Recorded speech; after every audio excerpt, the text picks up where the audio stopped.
আসসালামু আলাইকুম এভরিওয়ান, সবাই কেমন আছেন?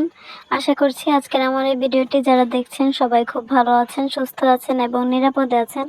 আলহামদুলিল্লাহ, আল্লাহ তাআলার অশেষ রহমতে আমরা অনেক ভালো আছি। আজকের ভিডিওটা রাত থেকে শুরু করেছি, 2 দিনের ব্লগ একসাথে শেয়ার করব। এটা ছিল রাতে আমি রুটি বানিয়ে রেখেছি। তো পরের দিন আমার হাজব্যান্ডকে টিফিন দিয়ে দিতে হবে, সেজন্য আগেই বানিয়ে রেখেছি। উনি 7:30টায় চলে যান। তো তারপর এই তো একটা বক্সে, মানে রুটির বক্সে আমি ফ্রোজেন করে রেখেছিলাম। যেহেতু রুটির মাঝখানে আমি কোনো প্লাস্টিক বা কোনো পেপার ইউজ করিনি, সেজন্য একটু বেশি করে গুঁড়া দিয়ে একটার উপর আরেকটা করে রেখে দিয়েছিলাম। এ তো সকালবেলায় ভেজে নিচ্ছি। সিদ্ধ আটার রুটি বানিয়ে এভাবে বেশ কয়েকদিন ফ্রিজে স্টোর করা যায়। আমার সংসারের প্রথম দিকে যখন আমার হাজব্যান্ড সব সময় সকালে আর রাতে রুটি খেতেন, তো তখন আমি এভাবে এই রুটিগুলো ফ্রোজেন করে রাখতাম, কারণ তখন আমার একটা রুটি বানাতে অনেক সময় লেগে যেত। আমার ছেলেকে নিয়ে, ছেলে তো ছোট ছিল, তাছাড়াও আমার ওই সময় রুটি বানানোতে খুব একটা হাত চালু ছিল না। কাজ করার পর প্রায় 6 থেকে 7টা রুটি আমি 1.5 ঘন্টার মতো সময় নিয়ে বানাতাম। তারপরে গোল হতো না, একদম অনেক আঁকাবাঁকা হয়ে যেত। তো আলহামদুলিল্লাহ এখন অনেকটা ঠিক হয়েছে। একদম পুরোপুরি গোল না হলেও এখন অনেকটাই গোল হয়। তো তারপর সকালের নাস্তা শেষ করে অনেকগুলো কাজ করেছি। টুকিটাকি কাজ যা থাকে গোছানো, তারপর ক্লিনিং এর কিছু কাজ থাকে, তো সেগুলো শেষ করে এখন রান্না বান্না করছি। এটা আসলে দুপুরে রান্না বললে ভুল হবে, দুপুরে রান্নাও না, গতকালকের রান্না বান্না সব করা ছিল। মানে গতকালকে যে মুরগির মাংস রান্না করেছি সেটা ছিল, তারপর চাপা ভর্তা করেছি সেটাও ছিল, তারপর একটা মিক্সড সবজি ভাজি করেছিলাম সেটাও ছিল। তো আমরা এগুলোই খাবো। তবে যেহেতু ব্রয়লার মুরগি রান্না করেছি, আমার হাজব্যান্ড আজকে আর খাবে না। এর আগে 2 দিন একটু অন্যরকম করে রান্না করে দিয়েছিলাম, 2-1 পিস খেয়েছেন, কিন্তু আজকে আর খেতে চাচ্ছেন না। তো সেই জন্য ট্যাংরা মাছ ভুনা করে নিচ্ছি।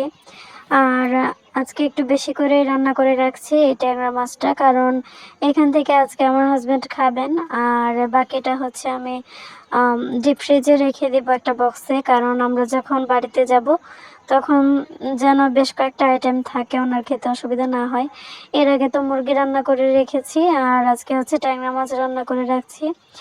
তো আরেকদিন রান্না করব সবজি বা বুটের ডাল রান্না করতে পারি, দেখি কোনটা করা হয়। কারণ সকালে যেহেতু রুটি খাবেন, তো বাইরে থেকে দেখা যায় 2-3টা রুটি কিনে সকালবেলায় যদি কিছু করা থাকে ঘরে, সেটা গরম করে নিয়ে যেতে পারবেন রুটির সাথে খাওয়ার জন্য। সবজি কিংবা বুটের ডাল এগুলো করে রেখে গেলে একটু সুবিধা হবে, কারণ বাইরে এখানে আশেপাশে যে কয়েকটা হোটেল আছে, এগুলোর একটারও সবজি বা ডাল কোনোটাই মজা হয় না, খাওয়া যায় না খুব একটা ভালো। তো সেই জন্য ঘরের সবজি বা ডাল থাকলে উনি রুটিটা কিনে খেতে পারবেন। আরেকটা কথা শুনে খুবই ভালো লাগলো, এদিকে নাকি একটা হোটেলে সিদ্ধ আটার রুটি কিনতে পাওয়া যায়। তো আগে তো পাওয়া যেত না, আগে পরোটাই খেতে হতো, মানে পরোটার ডো দিয়ে বানানো রুটি, ওটা আবার শক্ত হয়ে যায়। তো সিদ্ধ আটার রুটি যেহেতু পাওয়া যায়, ভালোই হলো। তো সারাদিন কাজের পর দুপুরে খাওয়া দাওয়ার পরে আমরা বিকাল দিকে সবাই একটু ঘুমিয়েছিলাম।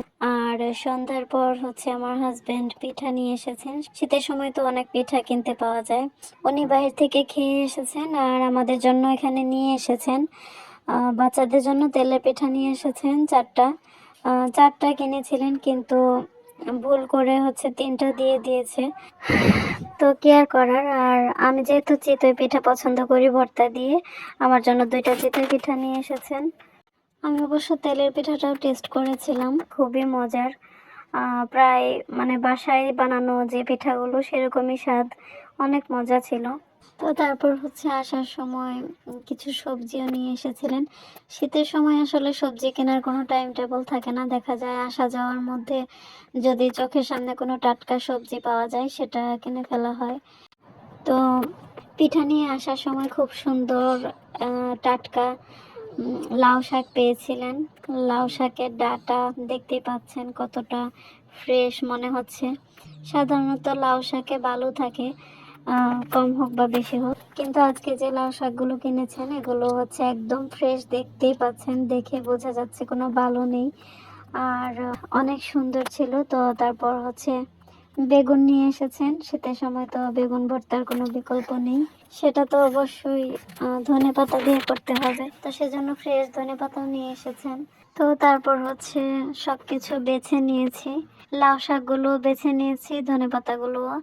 আর ধনেপাতা তো বাছতে খুব একটা সময় লাগে না, যদি দু একটা ঘাস থাকে সেগুলো বেছে ফেলা হয়। আর গোড়ালিটা ফেলে দিলে তাহলে আর কিছুই করতে হয় না। তো তারপর হচ্ছে ঘুমানোর আগে আমি চুলাটাও একটু ক্লিন করে নিলাম আজকে।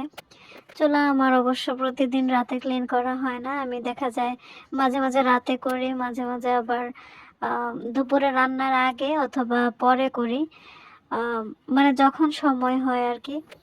আর এদিকে দেখতে পাচ্ছেন আমি হচ্ছে বাচ্চাদের শীতের কাপড়গুলো তো এতদিন কিছু কিছু নামিয়ে ধুয়ে তারপর শুকিয়ে রেখেছি।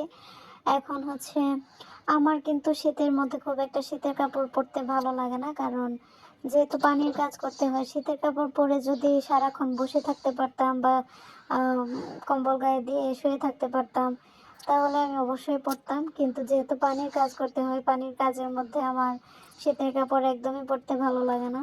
মোটামুটি বেশ কয়েকটা শীতের কাপড় নামিয়ে নিয়েছি, যেগুলো ধোয়ার প্রয়োজন সেগুলো ধুতে হবে, আর যেগুলো ধোয়ার প্রয়োজন নেই সেগুলো তো রোদে শুকিয়ে নিতে হবে। যেহেতু এগুলো এতদিন আলমারিতে বন্দি অবস্থায় ছিল, এখন তো কিছুটা ফ্রেশ করে নিতে হবে।